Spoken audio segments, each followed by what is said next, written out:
किंवा सुरेश धस यांनी ज्यावेळी निवडून आल्यानंतर विजयाचा गुलाल घेत असताना त्यांनी ओबीसीच्या नेत्यांवरती आणि ओबीसीच्या इव्हन माझंही नाव घेऊन मी तर तिथं प्रचारालाही गेलो नव्हतो।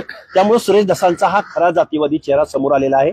ओबीसीच्या विरोधामध्ये खरं काय आहे त्यांचं, खरं तर सोमनाथ सूर्यवंशी यांचे जे मारेकरी आहेत त्या लोकांवरती कारवाई करू नये असे सुरेश धस म्हणूच कसे शकतात। त्यामुळे सुरेश धसांच्या डोक्यावर इलाज करण्याची खरंच गरज आहे असं मला वाटतं। दुसरीकडे पंकजा मुंडेंचं वक्तव्य, गोपीनाथ मुंडे यांच्यावर प्रेम करणारे जर सगळे नेते जमले किंवा कार्यकर्ते जमले तर एक स्वतंत्र पक्ष स्थापन होतो।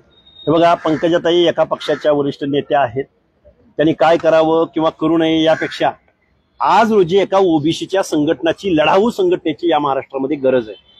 आज रोजी महाराष्ट्रामध्ये ओबीसीची विचारधारा मांडणारा एक पक्ष निर्माण होणं ही अत्यंत काळाची गरज आहे। नाहीतर सुरेश धस सारखा माणूस ओबीसींचीच मतं घेतो आणि विजयी सभेमधून सांगतो की अरे हाके मला धनगरांनी एवढी मतं दिलेत, त्याच धनगरांची बिंदू निमावली, त्याच